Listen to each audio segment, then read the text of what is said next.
Benvenuto o benvenuta. Questo è Podcast Italiano Principiante, un podcast per chi sa un po' di italiano e vuole fare progressi raggiungendo il livello intermedio.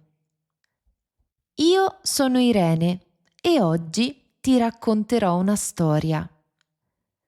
Se hai bisogno di leggere il testo della storia mentre ascolti il podcast, ti ricordo che trovi la trascrizione di questo episodio e il glossario delle parole difficili sul nostro sito podcastitaliano.com.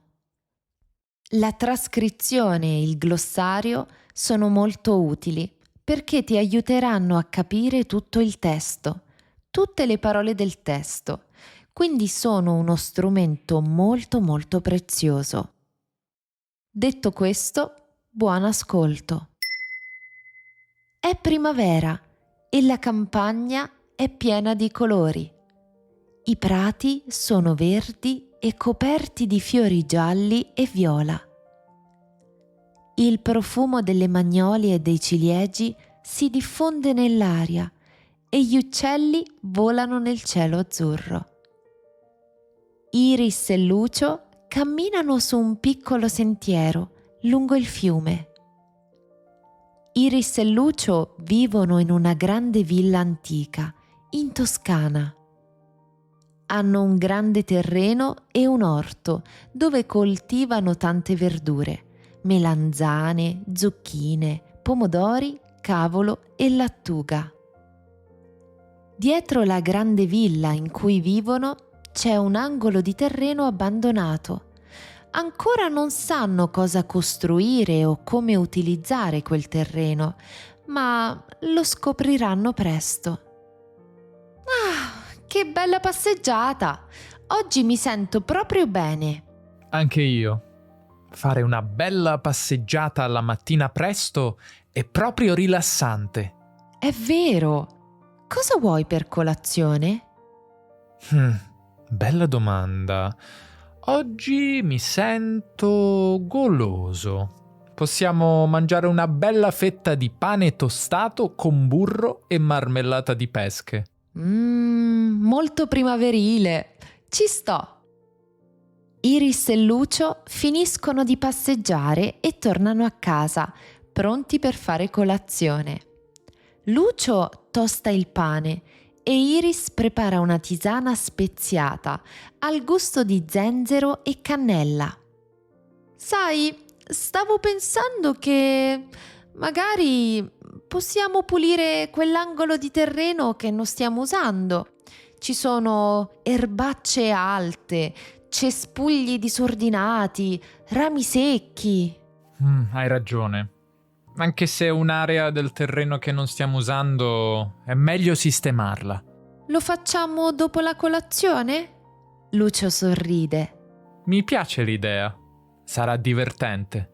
Dopo colazione, Lucio e Iris indossano i loro guanti da giardinaggio e delle vecchie magliette.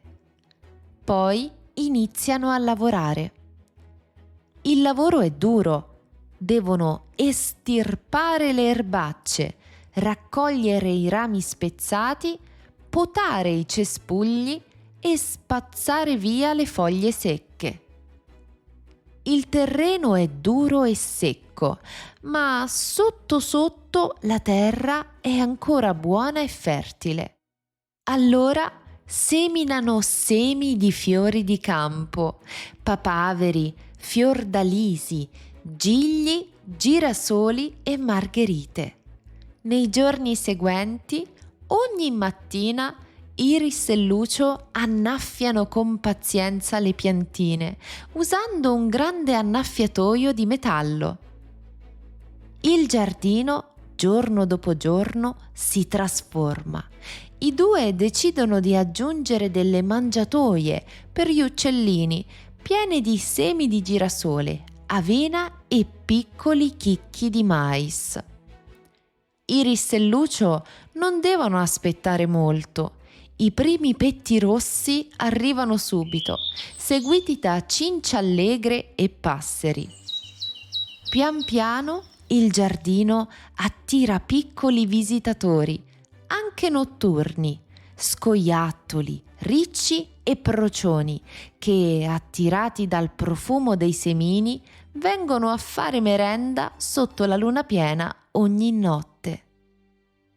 Una sera, però, succede qualcosa di diverso.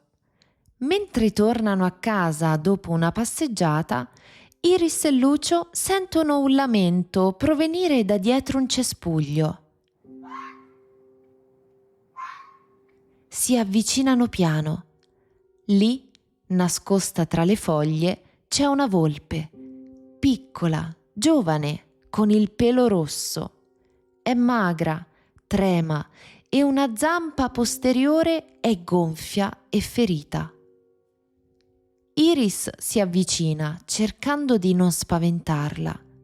È ferita, dobbiamo aiutarla. Lucio annuisce e corre a prendere una coperta, mentre Iris parla dolcemente alla volpe, che incredibilmente sembra fidarsi di loro. Con cura e attenzione, Iris e Lucio avvolgono la volpe nella coperta e la caricano in macchina. La portano dalla veterinaria più vicina, la dottoressa Melli, che vive in campagna ed è abituata agli animali selvatici. Dopo una visita accurata, il verdetto è chiaro. Purtroppo la zampa di questa volpe è fratturata.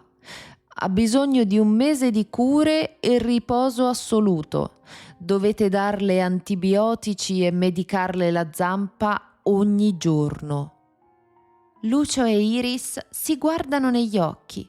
Sono spaventati, ma vogliono davvero aiutare il povero animale, così accettano questa missione. Lucio costruisce una piccola cuccia per la volpe, che passa le sue giornate fuori e la notte dentro, in casa, riparata dai pericoli e dal vento.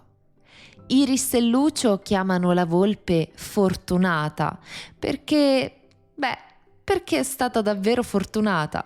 Intanto Fortunata, la volpe, impara presto a riconoscere le voci e i profumi di Iris e Lucio e inizia ad accettare il cibo dalle loro mani. Ogni mattina, ormai, inizia con una nuova routine. I 2 ragazzi non hanno più il tempo di passeggiare per il terreno o di mangiare pane e burro e marmellata. Ora la sveglia suona alle 6. Poi Lucio pulisce la ferita della povera volpe con delicatezza e Iris prepara una colazione speciale per la volpe. Durante il giorno, Iris e Lucio lavorano al computer accanto a Fortunata, che intanto li osserva dalla sua cuccia sotto un albero di ciliegio. Poi, la sera, la coppia passeggia nel giardino fiorito e Fortunata li segue a piccoli passi. La portano a passeggiare con un collare e un guinzaglio, come si fa con i cani. Ormai Fortunata si fida di loro e non vuole più scappare. 1 mese passa, i papaveri sbocciano e l'aria profuma di timo e lavanda. Ormai si vedono anche le prime lucciole nell'erba alta. Questo giardino è un paradiso per gli umani e per gli animali. E proprio quando Fortunata riprende a camminare con energia e si abitua a questa vita e ai suoi nuovi amici, arriva il momento di tornare dalla veterinaria per un controllo. Allora, signori, siete stati proprio bravi. La zampa è guarita completamente. La volpe può tornare in libertà, dice la veterinaria sorridendo. Iris sorride, è contenta per Fortunata, ma si sente molto triste. Lucio guarda Fortunata con le lacrime agli occhi. La coppia torna a casa, pronta a liberare Fortunata per sempre. alla luce del tramonto, ai piedi del fiume, la coppia libera Fortunata, togliendole il collare e il guinzaglio. Fortunata è libera, ma invece di scappare, cammina piano piano in direzione della sua cuccia, dove si sdraia e si addormenta. Lucio e Iris si guardano negli occhi, sorpresi e felici. È chiaro, Fortunata non vuole andarsene. Quella sera Lucio e Iris decidono di fare un bel picnic all'aperto, solo loro due e Fortunata. Mentre mangiano i peperoni arrostiti seduti sulla maca, Lucio ha una brillante idea. Ma hai presente quell'area del terreno che non usiamo e che abbiamo ripulito il mese scorso? Beh, perché non la trasformiamo in un rifugio per animali feriti? Propone Lucio. Ah, io e te, insieme, possiamo accogliere tutti gli animali feriti che hanno bisogno di cure e curarli e poi liberarli, dice Iris con entusiasmo. Che ne pensi allora? Oddio, è un'idea splendida! In pochi giorni la coppia trasforma quell'area in un vero e proprio rifugio, con cucce, coperte, scodelle per l'acqua e per il cibo. Poi installano un piccolo ambulatorio di primo soccorso con il supporto della veterinaria Melli, che li aiuta a compilare i documenti per avviare un'associazione. La coppia chiama il rifugio il Giardino di Fortunata. In poco tempo arrivano al rifugio tantissimi animali che hanno bisogno di aiuto e cure continue. Un riccio appena nato, un piccione con un'ala rotta e uno scoiattolo investito da una macchina. Iris e Lucio si prendono cura degli animali con amore e, una volta guariti, li liberano. Intanto Fortunata è la regina del rifugio. Corre tra i fiori, mangia in compagnia, fa il bagno nel fiume e insegna ai nuovi animali arrivati che quel posto è sicuro.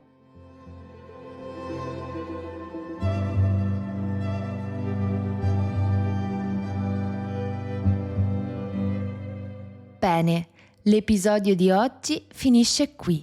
Spero che ti sia piaciuto e se è così puoi lasciare un commento su Spotify o sul nostro sito podcastitaliano.com.